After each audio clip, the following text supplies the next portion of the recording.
Good morning, everybody. Slightly later than usual show. I apologize. I will explain the reason for that in just a minute, once a few more people show up. Slightly later than usual show. Oh, I need to mute my stream. Of course I do.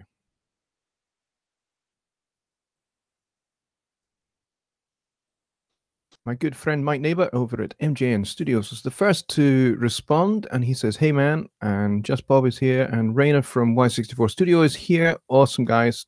Thank you for coming.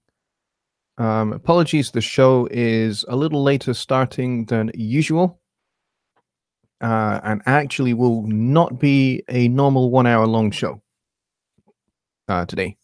And I'm going to explain that in just a minute.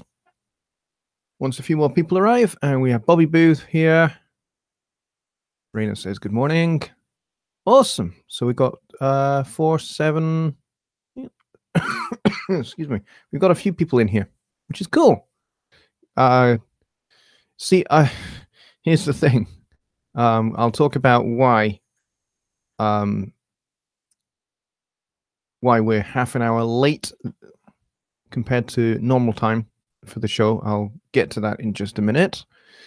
There's a very good reason for it, and why it's going to be a shorter show as well. I'll get to that as well. So hopefully it'll be just as good, and then normal service will resume next week. Hopefully, that's the plan anyway. So who else do we have? Kingston Dread is here, and Stephen Greenwood is here. So we've got 9 people at the moment, and we're going to get started in just a few minutes. I'm just going to wait for a few more people to come in, and then we'll start. And you'll notice that the title of the stream is Goals, Achievable Goals, and that's the talking point for tonight.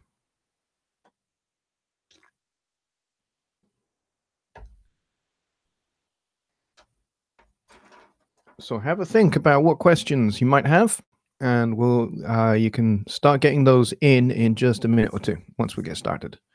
So what, 10 people in the room?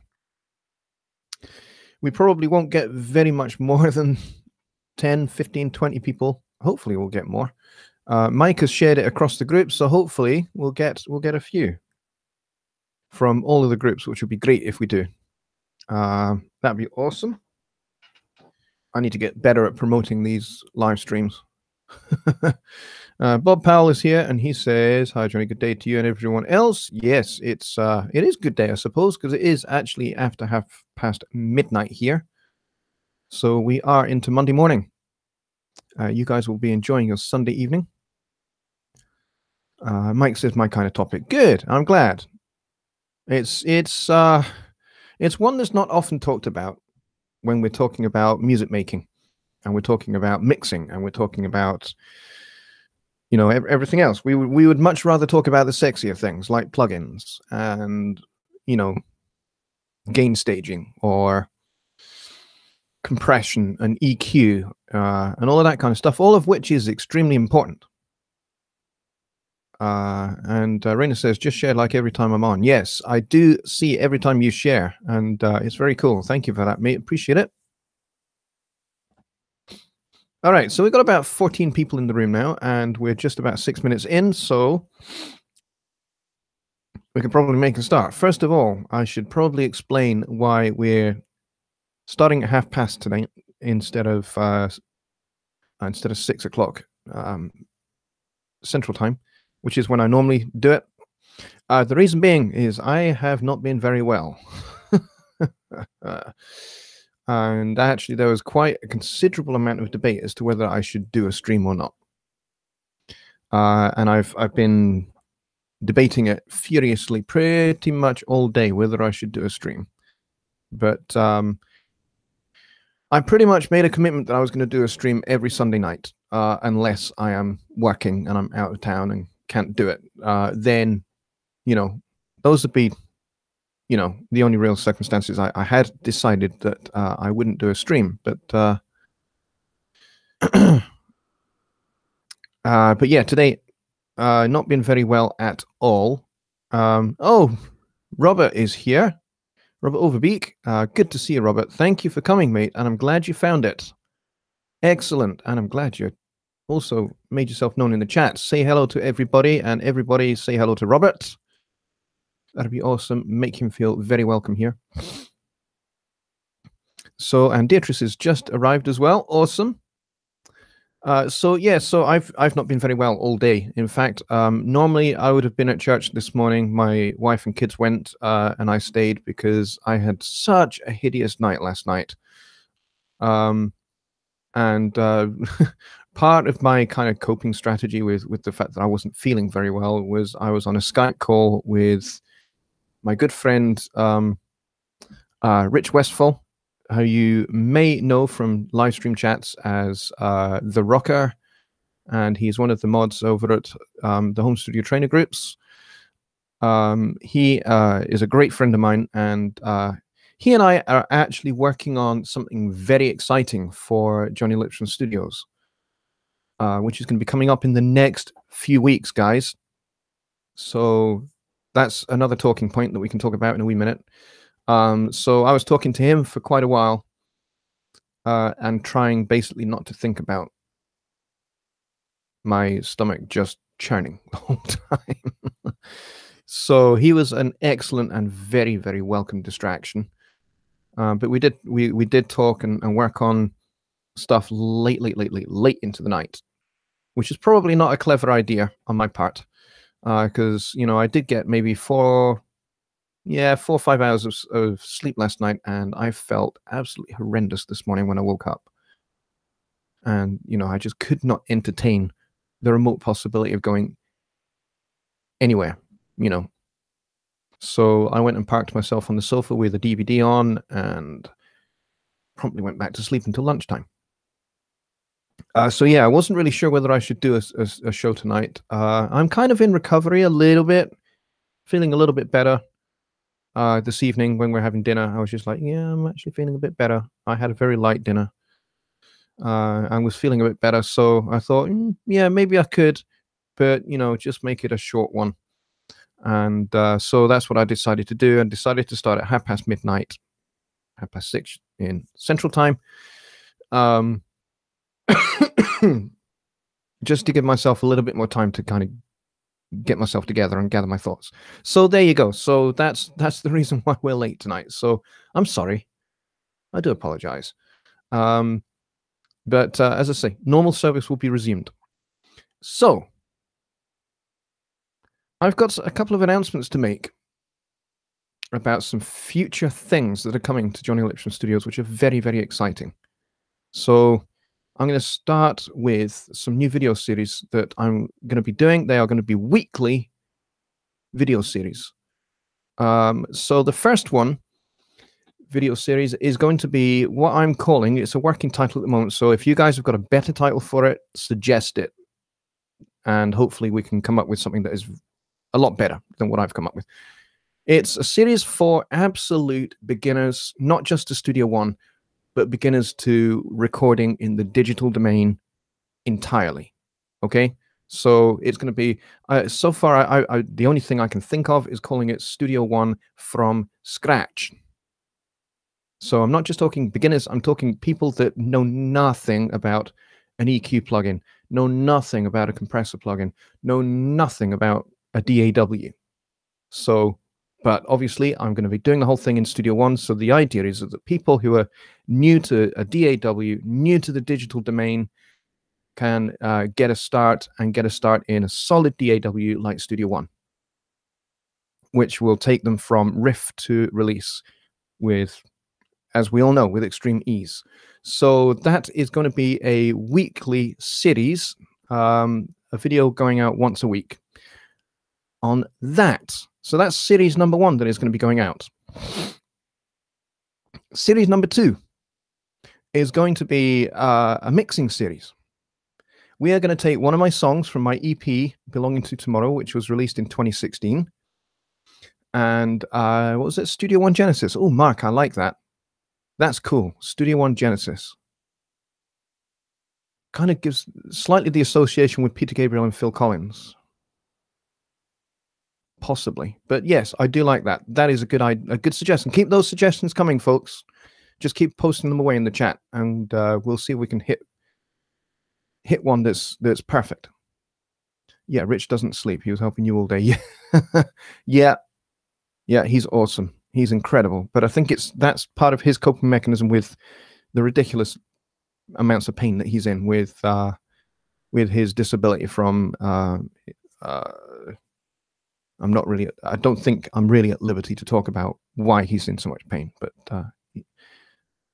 he is. So anyway, that's Rich. So the second series is a mixing series. As I say, we're going to take one of my songs from my EP Belonging to Tomorrow from 2016, and I'm going to start all over. I'm going to delete all the plugins. I'm going to reset all the faders. Granted, the gain staging that I did originally will still be there. I will leave that in place, but I will zero out the whole thing. And then we're going to mix it from scratch. And I'm going to use pretty much Studio One stock plugins. So I'll be making use of the Pro EQ, the compressor, and the Fat channel, and the room reverb, and maybe a little bit of the open air, and one of the delays. I like delays. I'm not a huge fan of reverb, but I like delays. So I'll be making use of some delays and that kind of stuff. And I might even chuck in the use of some PreSonus paid for products, like, for example, maybe the Convology reverbs that you get, which are absolutely epic. So I might chuck those in just to give them a try out and see what they add to the mix. And we may well, dress this song up a little bit more from my original mix, but we'll constantly use my original mix to reference. So, we kind of don't end up going too far astray with experimentation. So yeah, so we're going to mix my song, and that's going to be a weekly series until the mix is complete. And I'm going to be explaining what I do and why I do it as we go through the mix. So it's not just going to be kind of like you get to watch me mix and you're kind of watching over my shoulder. Yes, there will be a large portion of where you are just watching what I do. But as we go, I'm going to be giving constant commentary as why I am using that EQ, why I'm using that compressor, why I'm doing that to that particular channel, or, whatever it might be as we go through the mix. I'm basically going to try and just blank my original mix on my mind and mix as if this song is not mine and it's sent to me by somebody else. So that's generally the idea. So those are the two series. So we're going to have this extreme beginners series. You guys are suggesting some good ones. Recording for beginners, Bobby Boo suggests. Just Bob says, dominating digital recording with Studio One. That's quite nice. Digital labor, that's an interesting pun. I like that. Yeah, there's a few good ones there. Mixing with Jonny Lipsham Studios. That's a good one, Bobby, for my mixing series. Thank you. That's a good one. Like it. So that's what we'll do for that one, maybe. But yeah, keep those suggestions coming in for the beginners one. That would be very cool. Just keep those coming. What, where, when, and why. Yes. What, where, when, and why. Yeah, that's quite interesting. Is that a suggestion, Beatrice, or are you asking when I'm going to be doing it? They're going to be starting in the next couple of weeks. I just need to get things organized so that I can actually start them, and then we're actually going to make a start. So yeah. So in the next week, maybe I'm going to start. So in fact, yes, probably this coming week, because for me, I'm on Sunday. You guys, well, actually, we've just clicked over to Monday. You guys are still on Sunday. So probably this week, I will start with one of those series. I'm not sure which one I'll start with yet. Probably the beginner one. And then it'll be one video a week from each of those series. That's the plan. So that's those two series. The other thing that's exciting, and I think I've kind of alluded to it before in other live streams, and that is, big drum roll here. is my VIP membership area to Jonny Lipsham Studios. That is coming and should be ready by the end of this month. And I'm going to do a special live stream where I'm going to show you what you get as a VIP member and how much it's going to cost you to be a VIP member. The thing to remember here is that the cost of membership is going to be absurdly cheap. Not because I want to be cheaper than everybody else, not because I want to undercut the market, but because I want to make it super affordable for as broad a range of people as possible, so that everybody can afford it. That's the idea. So I'm in this, as I say, I'm working with Rich Westfall on it, and I've got a couple of other people who are helping me with it as well. And they're helping me to structure it. And Rich is taking care of the website kind of side of things. And I have a focus group. They're not really a focus group. They're kind of my board.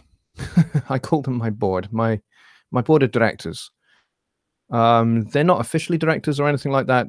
I'm a sole trader, but I have a board of advisors. I have 5 people on that board, and we meet once a month, and we discuss my business and some of the things that are going on, products and all that kind of stuff, and we plan out what's going to happen in the future and ideas and that kind of thing.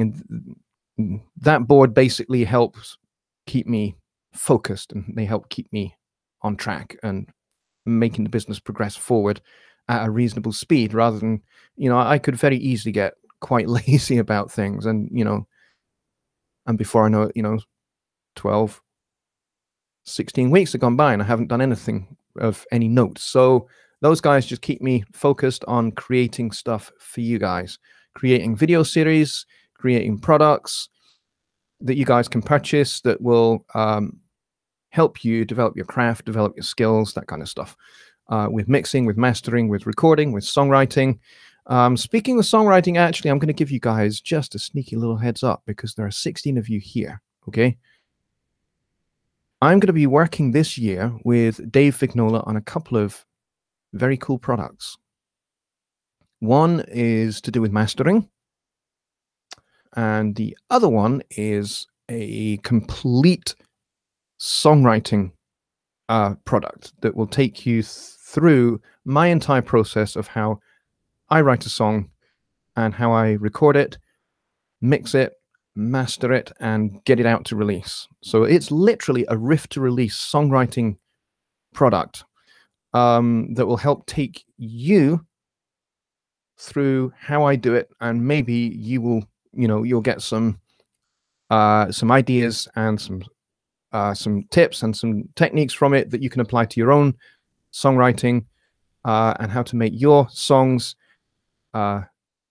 so good that they practically mix themselves, and your mix is so good that the mastering you can do with your eyes shut, and then you can get it out to release. And hopefully by the end of it, you will have a song that you're very proud of. So the idea with this songwriting thing is that you will write a song along with me, so you can go through the same steps as I do in almost real time. You can, as you're watching an episode, you can work on your song at that particular stage, and we'll just take it through in maybe 8 or 10 stages. And the idea is that by the end of the 10th stage, the final goal is to upload that song to a public domain, somewhere like SoundCloud or Clip or Songtrader, or wherever it is that you guys like to post your songs, and actually get people to hear it, actually get people to hear your work. So if you have never done that, if you've never taken a piece of your music from riff to out there in the public domain, then that will be the course for you. And hopefully you will learn as I go through my process, and maybe you might find that there are parts of my process that you can adopt for yourselves.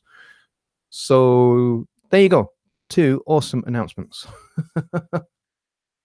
So we've got two upcoming new series, beginners from scratch kind of series, a mixing series, which I may or may not entitle Mixing with Jonny Lipsham. That might be quite a cool title that Bobby Booth suggested. And then, of course, we've got the VIP membership. So that's the third thing. And then I'm working with Dave Vignola over at Home Recording Made Easy on a couple of Made Easy products with him. So that's going to be awesome. It's going to be an awesome year.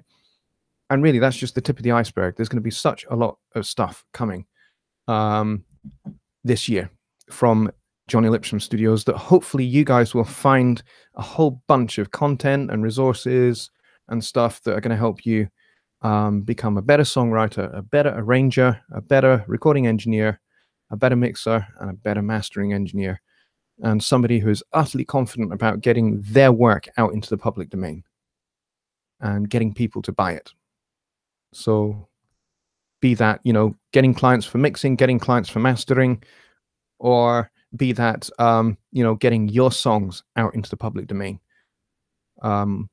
Then that's going to be the focus for this year. So we're talking goals and setting achievable goals. So you're probably thinking, why is it when I set a goal, I never actually get there? Robert is saying, hey y'all, is he on? I'm not seeing anything. You're writing in the chat, so hopefully you should be. I'm just going to check the stream itself. I can see me on the stream. For better or for worse, I can see myself. So you might need to, Robert Overbeat, you might need to refresh your tab. If it's in Chrome or Firefox or Safari or whatever it is you use, just hit the refresh button, and hopefully you'll be right back very shortly.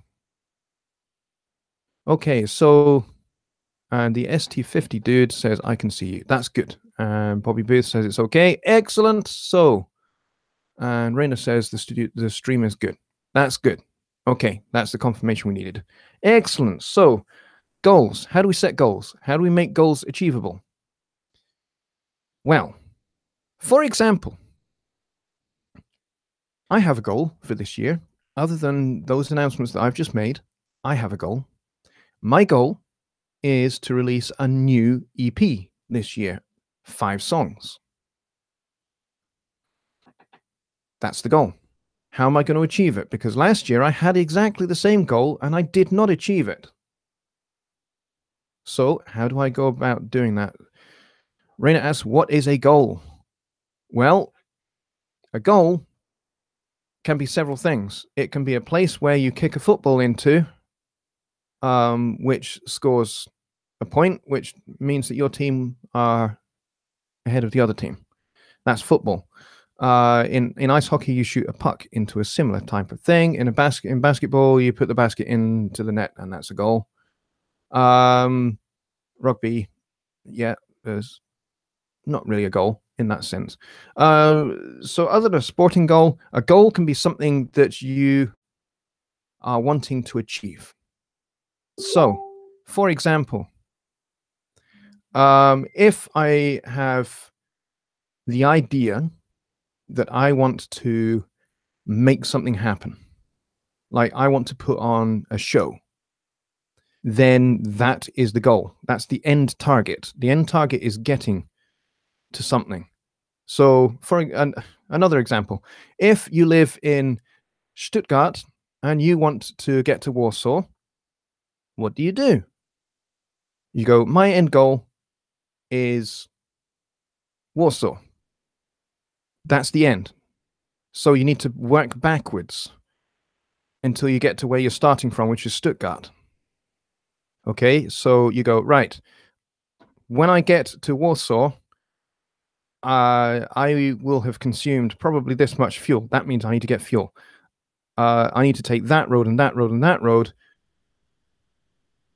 You get the idea. MJN says, my goal is to make and maintain relationships with a client. Excellent goal to have. And that's a great way to start. because, you know, with one client, if that client is really happy with what you do, and you have a good relationship with that client, then you know, they will come back. They'll come back for more. Raina, don't worry about your English, mate. Your English is really good, and I know that because, you know, we've spoken on Skype. So don't you worry your wee head about it. Okay, Kingston saying good night all. I have a client who wants to come in 30 minutes. Can't refuse the income. That's cool. Okay, mate. Have a good session. So my goal is to release an EP. And I failed with that goal last year. And in the end, I only ended up putting out a single, which is called Softly Spoken. So mainly because I just got too busy with all sorts of other things. And because I failed to plan and prioritize my life, my business life, because I failed to do that, all right, thank you, Kim. I got that. If you're in the chat as well, he's just sent me a Facebook message. That's cool. Beatrice is saying bye. Okay, Beatrice. Well, thank you for joining the show. That's very cool of you. So, so the thing to do is to start with the end. Start with the destination, where you want to get to. So I want to get to a particular point in time, particular day, that I release my 5-song EP to the world. So I need to set a release date. Now, quite often people say, well, how can I set a release date if I haven't even written the songs yet? Well, that's the point. That's point number one. If you set a release date, you have committed to that project, especially if you set that release date publicly, like, for example, on a live stream, like, for example, at almost 1 o'clock in the morning on the 8th of January, 2018. So I'm going to do that. I'm going to commit to releasing a new EP on May the 7th this year, 2018. So how am I going to achieve that goal? Now that I've stated that goal, and you guys, all 15 or 16 of you, oh, bye to them, not to you. Thank you, Deirdre. Appreciate it. That's cool. Thank you. So how do I achieve this goal? Now that I've stated in front of 16 people on a live stream, and probably, I don't know, going by my usual statistics of live streams, maybe 130, 140 other people will watch this. How am I going to achieve that goal? I need to work backwards. So I have a release date, May 7th. How long is it going to take me to prepare that EP for release? Probably one evening. So maybe on May 6th, I will prepare it for release, so that on May 7th, it goes up.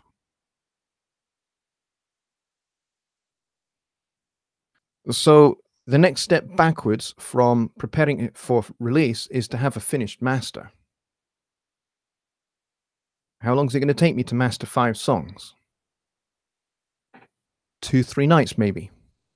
Allow a little buffer, maybe 4 nights. Or 4 days, whatever. 4 days, 4 nights, doesn't really matter what particular portion of the day. So 4 days to master 5 songs. Given everything else that I have going on in my life and my business as well.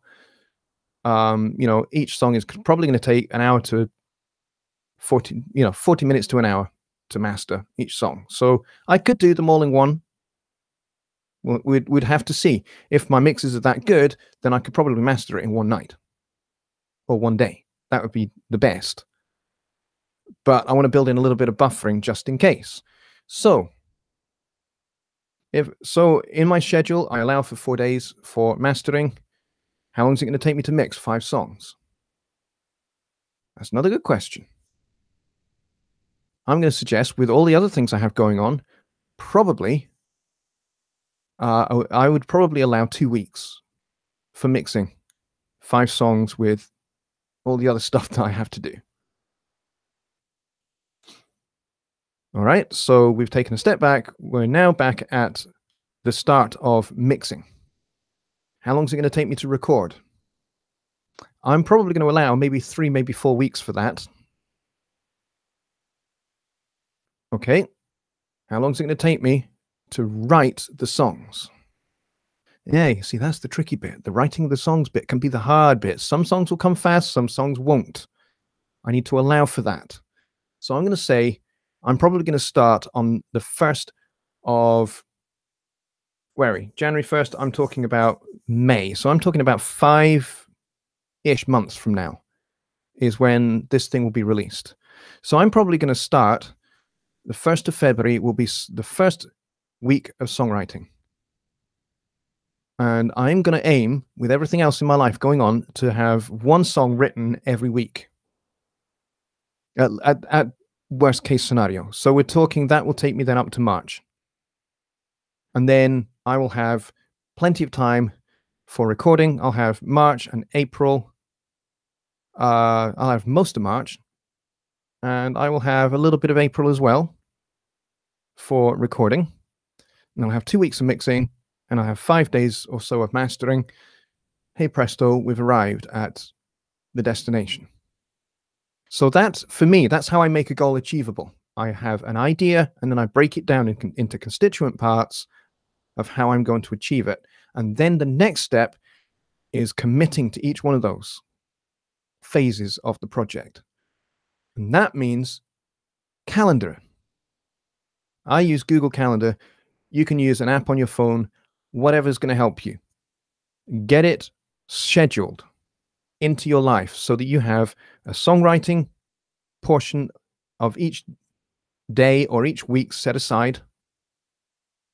Mark says, can you video document some of it? Yeah, I may well, actually. Bearing in mind, I'm going to have this songwriting product that I'm going to be doing with Home Recording Made Easy. So one of the songs will be used for that.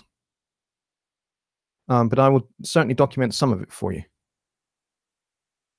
So that's how I plan something. I start with the destination and I work out how much each phase of the project is going to take, how much time I have available as well. So I need to look at my schedule and I need to start putting these things in and seeing if that May the 7th objective is achievable. Because I might actually go through my calendar, which I will do tomorrow morning, as I will sit down with my calendar and I'll go through and map all of this out into the calendar and look at everything else I have going on, and I will see how feasible that May objective is going to be. If it's totally achievable, then we'll stick with it. If not, I'll move it, and I will shift everything around so that goal is achievable. And then I have to stick to it. Chris says you must not have small children. Actually, I do. I have a son who is 5 and a daughter who is 8. So they are both at school now. So when I did my EP in 2016, my daughter was at school, but my son was not. So I had to work late into the night. And that was how I managed to achieve that. And that's how actually I made all of the videos that you see on my YouTube channel. They were all made late at night. Like this, this kind of time of night. Once the kids are settled in bed, once my wife has gone to bed, that's my opportunity to put in a couple of hours on working on something. But now my kids are at school, I get a little bit of the daytime back. So I can put in 4 or 5 hours of daytime and copious amounts of tea. Absolutely. So that's how you make a goal achievable. And the secret is prioritizing it. Having each of your songwriting sessions, each of your recording sessions, each of your mixing and mastering sessions set in their place in your calendar and committed to, so that on any given day, right, this is songwriting day. Right, this is recording on this song. And even, when you get to the recording phase, break down those recording sessions. So those recording sessions have focus. Right. Today we are recording drums and bass, or we're doing scratch tracks of drums and bass for other session musicians to overdub. And that's what we're doing in this session for X song, whatever that might be. So that's kind of what you have to do. That's what I did in 2016, and it worked. It absolutely worked. And I ended up with, I think, 5 really, really good songs. I actually wrote and recorded way more than 5. But really, to be honest, those 5 were the best out of the 12 songs that I wrote and recorded. Now, the cool thing about that approach is writing a lot of songs to then select the best 5, which make it onto the record. The cool thing about that is that you've got some wastage. I'm an environmentalist a little bit, because my dad is an environmental scientist. That's one of the things that he does, and he works for the government doing that, providing statistical analyses and that kind of stuff of habitats and all that kind of stuff. He's an expert. But anyway, so I try to recycle. So if I have, 5 songs out of 12 that make it onto a record, that leaves me with a good number of songs that didn't, because they weren't quite as good. Well, what I might do is I might strip out the drums and bass from one song and use them in a new song. And then I might, take the lyrics of a chorus or the melody from a chorus and put that to work in another song. And it just makes everything so much easier if you recycle, because then, you're putting other stuff to use, and it means you're having to create less brand new stuff. And you might find that one verse from one song works really, really well with a chorus from another song that you ditched. And you put the two together, and hey presto, you have a happy marriage. And hopefully they go on to have lots of children and make lots of money for you. But yeah, that's how you do it. Okay, let's get to your questions. Now that we've got through all of that, let's go and see. I think I missed a couple of questions. So I'm going to scroll up and see what I can find.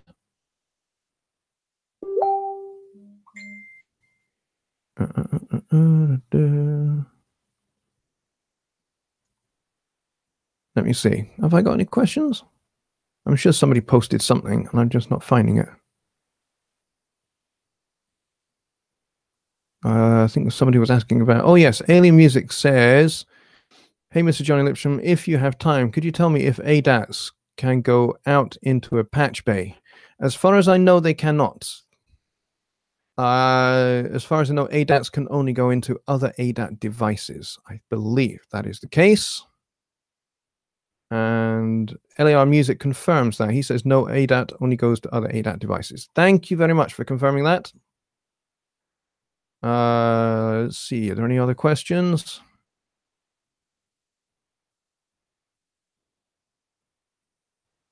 It doesn't look like.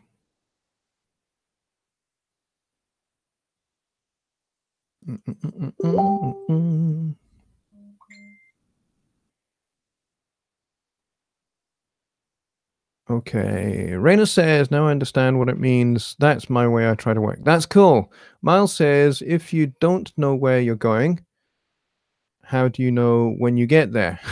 Exactly right. That's why you have, when you're setting off on a journey, you have a map.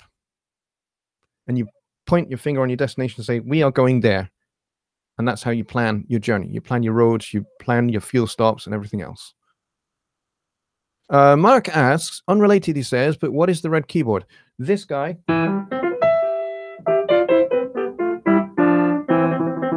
This is the Clavier Nord stage piano. It's the Stage 88. And it's the revision B of the original stage piano, which they released in 2006. And I got this when it was brand new. I've updated the sample library maybe 3 times in those 11 years. Still works absolutely wonderfully. You've got some beautiful pianos.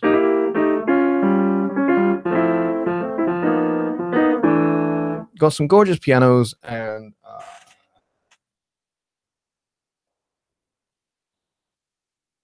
of course my personal favorite, the Fender Rhodes.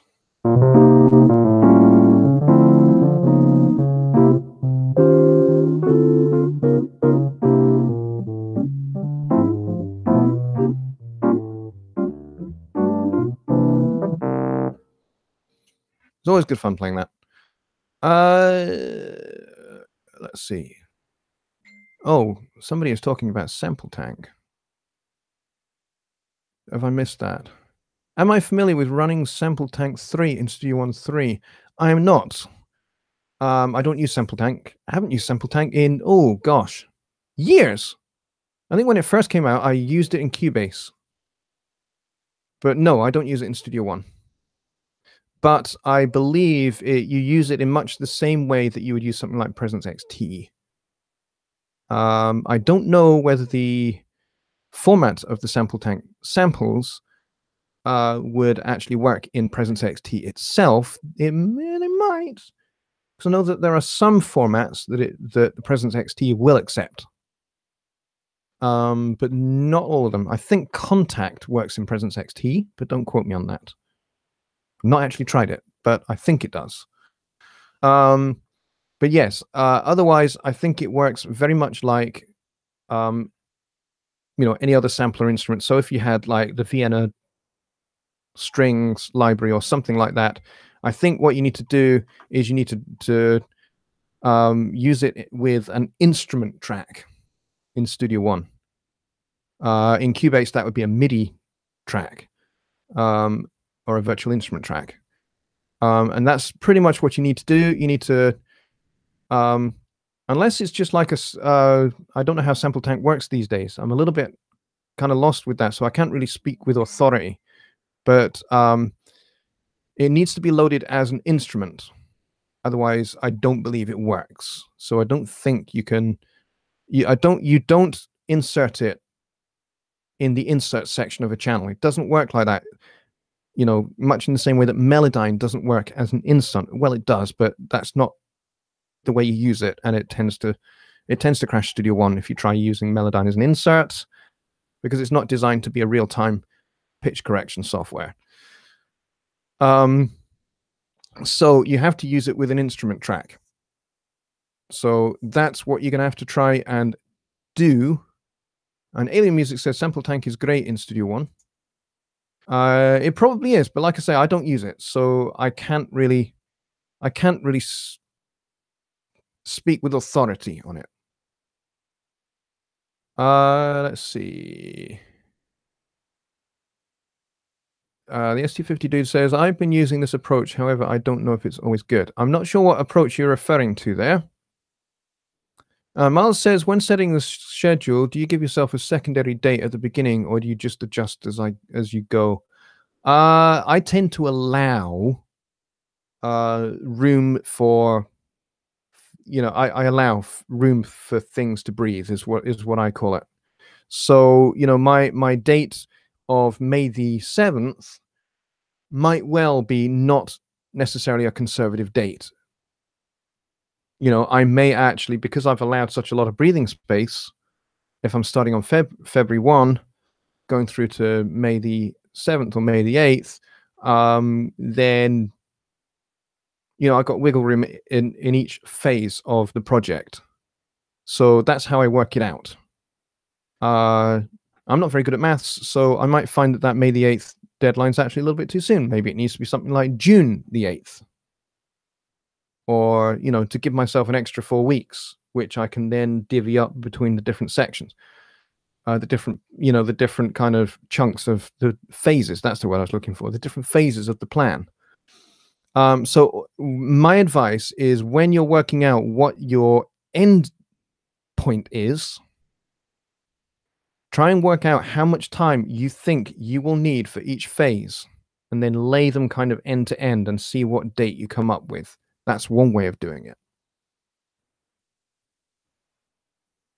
Okay. Dave says, Doug says, oh, my good friend Doug, how are you, mate? Good to see you.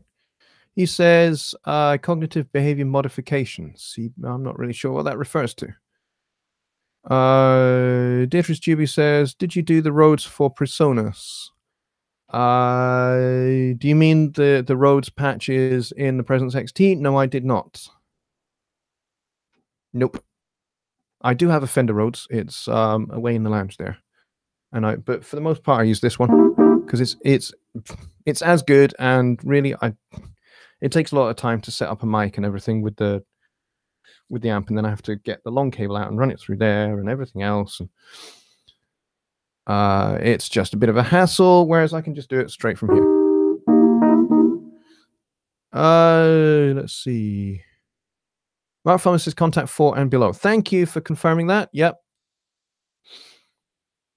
Although the contact player that I think comes for free with native instruments is the contact 5 player.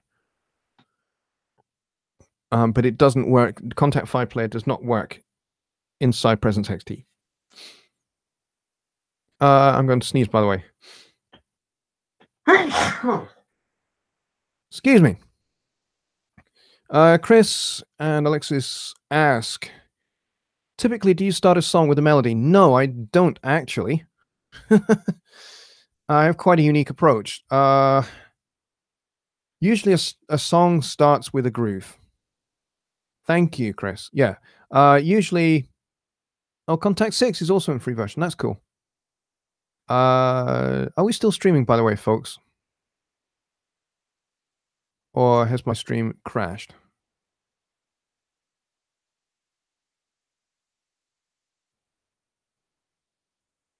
Because if we've crashed, I'll have to start again. Maybe I need to refresh my own stream. Have we crashed?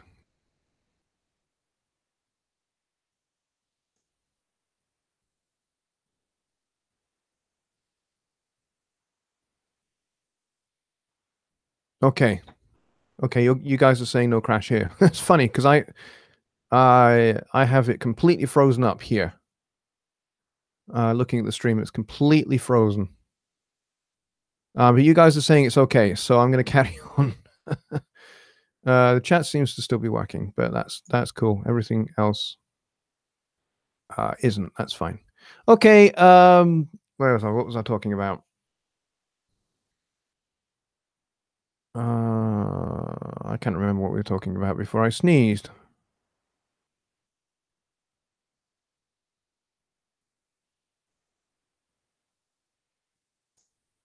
Okay, you guys are saying it's working for you. That's fine. Okay. I now cannot remember what I was talking about. Typical. Oh, starting with the groove. Thank you. Yes, typically my songwriting approach is it starts with a groove or a vamp. So, I might well sit at the piano and let's move my phone out of the way. So I may well typically start at the piano and start with something like.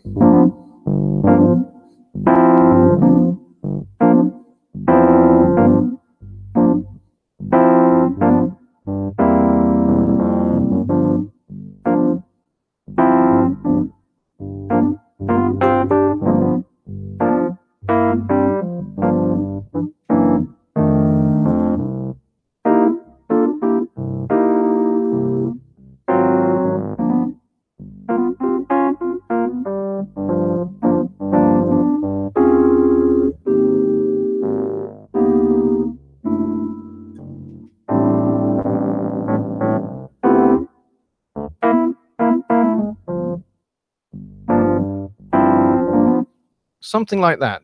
Totally made that up completely on the spot there.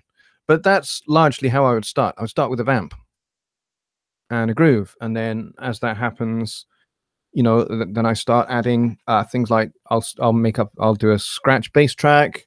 I'll use a drum loop. And, before you know it, I'm working out different chords, and I've got a bridge, I've got a middle section, and I've got all of that. And usually by that point, the song, sometimes straight away, the song will tell me what it is and what it's about. and it may even suggest a melody idea. Like as I was playing then, I was that was kind of going around in my head. So I may well actually use that as a melody to go with this kind of little kind of bluesy thing. So yeah, so that's how it would go. And then I'd when the scratch tracks are in Studio One, I would then do a mix down and I would dump that onto my Dropbox, and then I have Dropbox on here, and so I'll listen to it for a day or two. And whilst I'm listening to it for a day or two, usually that's when the song starts to tell me what it's about. So it starts to tell me what kind of mood. It starts to tell me the story of the song. You know, who are the characters? What's the scenario? What's going on? Who's who? What's what? What are we? You know, what's the song about? What's the main point? Who are the central characters in the song? And you know, is it most of my songs are usually there's a strong element of sarcasm and humor. Is this going to be satire? Is this going to be whatever, you know, or is this going to be, you know, kind of, I like to juxtapose things sometimes. So maybe I'll do something that sounds a little bit dark and serious, but with a really, really cheery subject matter, you know, like pretty clouds and birds and trees and that kind of stuff. And then maybe with a nice cheery, you know, kind of elevator music style, I might do something dark and, you know, some kind of dark and foreboding subject matter. Like, you know, most imaginative way to die or something like that. Chris says, save that. Thank you. Yes, it's saved in here. Bobby Boo says, gotta go. Main water broke in front of the house. Oh, dear goodness. Okay, I hope you got some sandbags so you don't flood. Bob Pallas, do you record your keyboard into the DAW as audio or MIDI? This guy usually goes in as an audio instrument. So it goes in via just a regular TRS input. And Kim is here. Good to see you, Kim. Kim Diaz is here, and he says, by the way, hello, Johnny and everyone. I was late. Well, you know what? That's fine. You can either go back, you know, the little red line at the bottom of the screen, drag that all the way back and watch, and then catch up. But we'll be finishing in just a few minutes. And then the replay will be available, and you can watch the whole thing there. Chris and Alex say very sexy. Cool.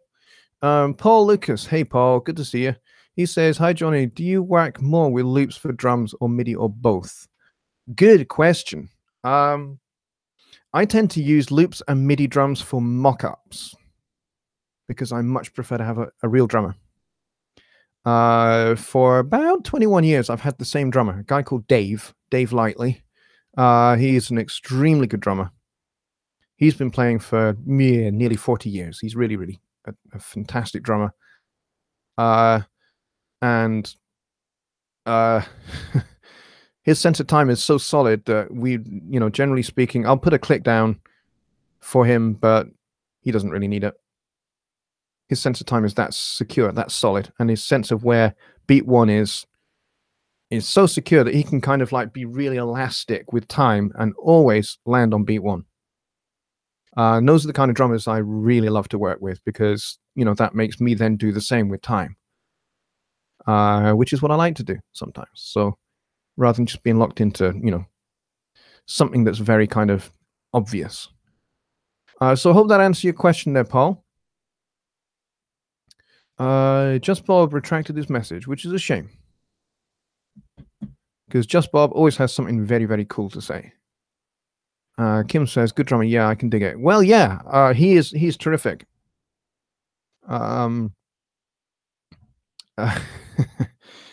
He has a nickname, and he gets called Snack. Mostly because we thought it when we first met, when we first auditioned him and we hired him to play with us in the band all those years ago.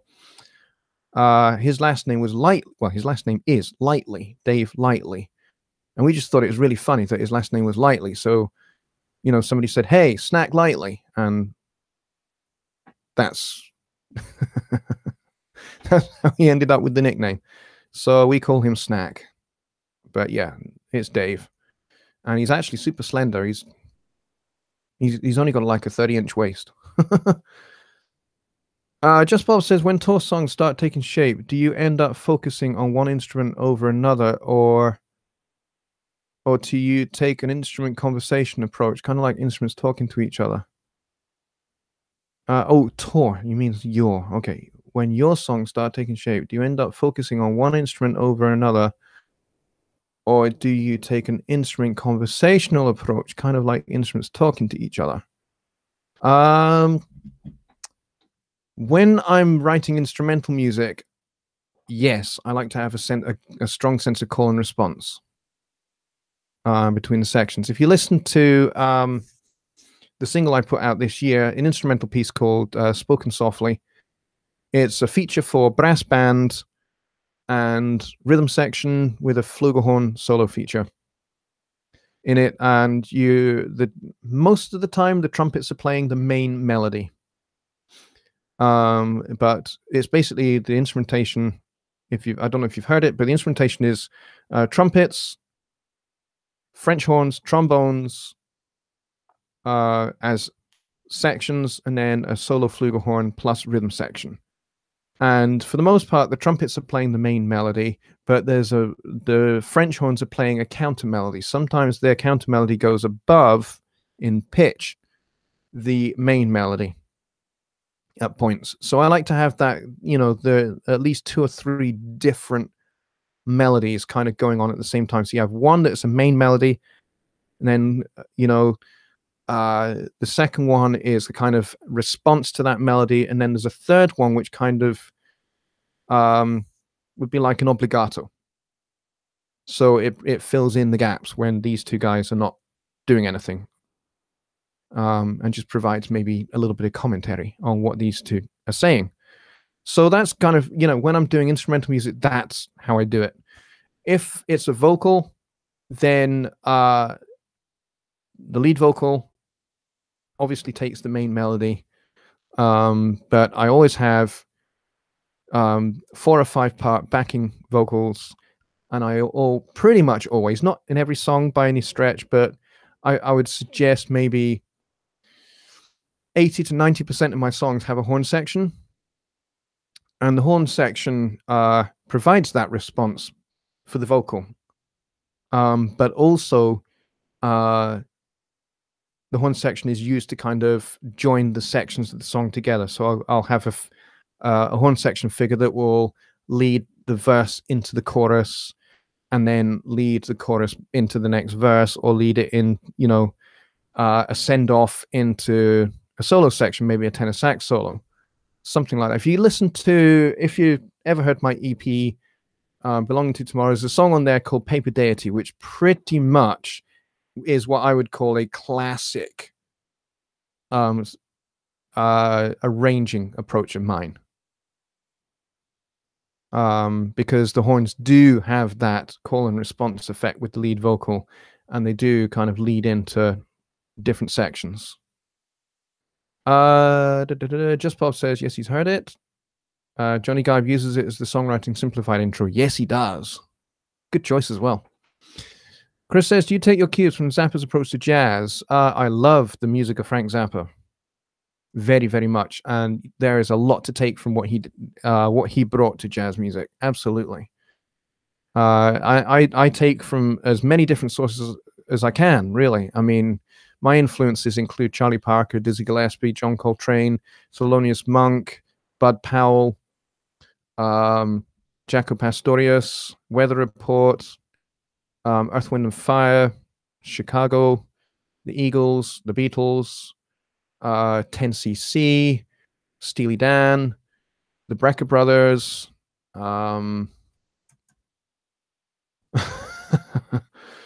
Buddy Rich and his big band, Michael Brecker, who is one half of the Brecker Brothers, who died 11 years ago now. He was cut down in his prime by leukemia.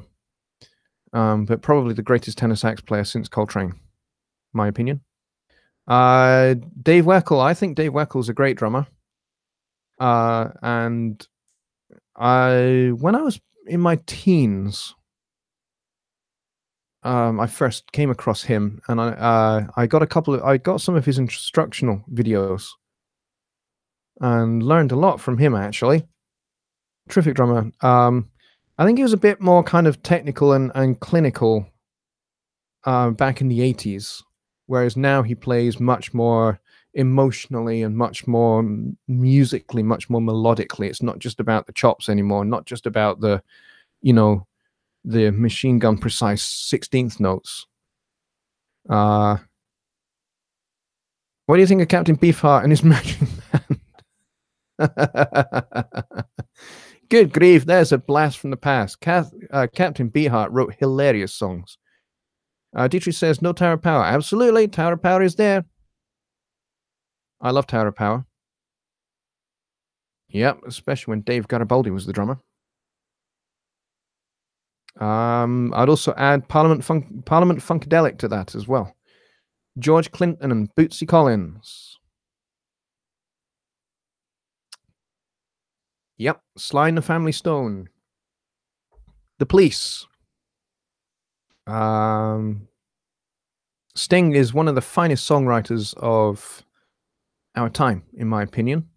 He writes absolutely gorgeous lyrics, and his command of harmony is fantastic, and I love his vocals. Stevie Wonder is another big influence upon me as a songwriter and as a vocalist.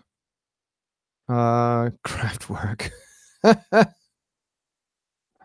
There's a comedian, a British comedian called Bill Bailey, who in his show does a fantastic Kraftwerk style version of I don't know whether you guys would be familiar with the hokey cokey. You put your left leg in, your left leg out, in, out, shake it all about. You do the hokey, that song. If you've ever heard that ridiculous song, well, he does a Kraftwerk version of it. It's hilarious, and it's all in German as well. And it's great. I love it. Randy Newman, he doesn't have a great voice, but he is a heck of a songwriter. He has written some wonderful songs. One of my favorite songs of his is from Toy Story. I think it's the second Toy Story film, and it's Jess's song, which is the cowgirl character in that movie. And the song is, I think, called When She Loved Me, and it's just a beautiful, beautiful song. It's a beautifully written narrative style song, and it's very, very sad as well. It's a very sad, very emotion filled song. The melody fits it beautifully. And I forget who the vocalist is who recorded it, but her performance is just wonderful, really, really good. But it's a great song, and yes, it does have me blubbing like a girl every single time. Kim says, I went and seen him in New Orleans a couple of years back with the New Orleans Symphony. Yes. Mike Newman, yeah. Mike Oldfield, QE2. Mike Oldfield, in his own wee way, is a genius. Tubular Bells is hideous, in my opinion, but it's utterly brilliant at the same time. I would suggest that Mike Oldfield is more of a classical composer that uses popular music instrumentation to convey his music. So it's kind of minimalist. So he uses like melodic and rhythmic cells for his music in much the same way that Philip Glass or Steve Reich would. But he uses popular music instrumentation, rock music instrumentation, folk music instrumentation to kind of as kind of his color palette for his music. Randy Newman wrote Three Dogs Night and Mama Told Me Not to Come. Yes, he did. It's a great song as well. As big as a house. Yes.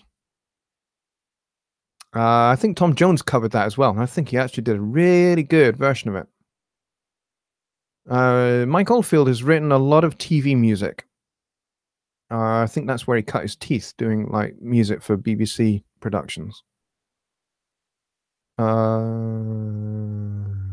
Rainer says, "I love him and his music." Well, that's great.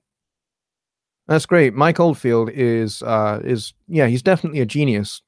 I have absolutely no question of that. It's just for me, I don't like it personally, but I certainly appreciate, you know, the artistic uh nous that he has, that means that, you know, he takes popular music instrumentation, folk music styles, and blends that together to create classical, what you call contemporary classical music, which would be music of the modern era. So anything from 1901 through to the present day would be regarded as contemporary. With Roger Chapman. Oh yeah, that's the Q2 record, right? Deirdre says, so what do you think of the music of Miles Davis as opposed to the new contemporary jazz players like Bonnie Bryan, Dave Cause, Richard Elliott, Highgroove? Miles started pretty much, he was involved in shaping pretty much every style of what you would call modern jazz. So he was one of the first ones there when bebop emerged. You know, Charlie Parker saw his potential when he was, you know, 17, 18 years old. And by the time he was 19, he was Charlie Parker's right-hand man. And then, you know, when Bird died, of course, Miles went his own way, and Miles developed his own style with, you know, what was going on with kind of like a reaction against bebop, which is kind of the cool school. Well, he was right at the cutting edge of that. And then he was at the cutting edge of fusion when fusion started in the 60s. You know, he had a monster hit record with Bitches Brew, which I absolutely adore. One of my favorite records of all time, that. And then he played 2 nights at the Fillmore East with, and in his band, excuse me, in his band he had Tony, I think it was Tony Williams on drums. No, it's Jack DeJohnette on drums and Dave Holland on electric bass and Chick Corea on Fender Rhodes, playing it through a ring modulator, so it sounded really spiky and aggressive and distorted, with Wayne Shorter on tenor and soprano saxophone. And he was opening for Neil Young and Crazy Horse. And so, you know, largely a rock audience for this show. And at first, you can kind of get the impression the audience are a little bit bewildered by what they're hearing, but they soon start to dig it when they realize that, hey, this is jazz music with rock attitude. So Miles was right there on the cutting edge of that. And then, of course, you know, when jazz started to have an influence upon hip hop music and that kind of thing, well, he started to bring hip hop music into, you know, into his own music, and his last record was laden with hip hop ideas. So yeah, Miles Davis, absolute genius.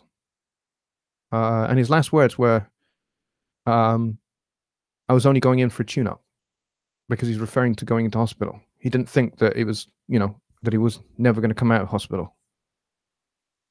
How do I remember all of this?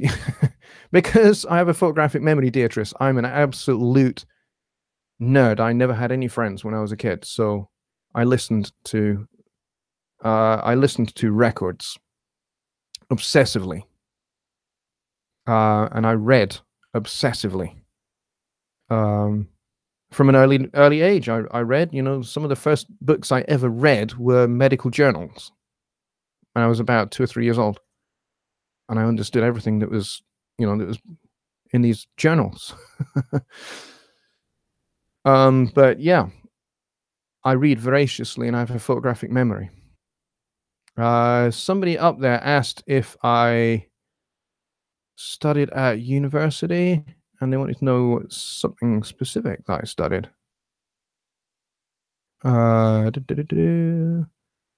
Kim said, did you take music theory in college? I'm about positive you did. Yes. That's a good question. I kind of did and kind of didn't.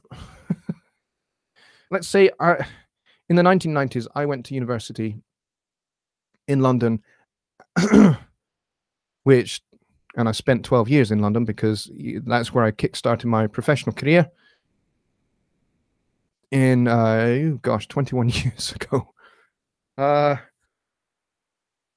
And it totally messed up my accent, which is only kind of really coming back in the last 11 years that I've been here in back home in Edinburgh.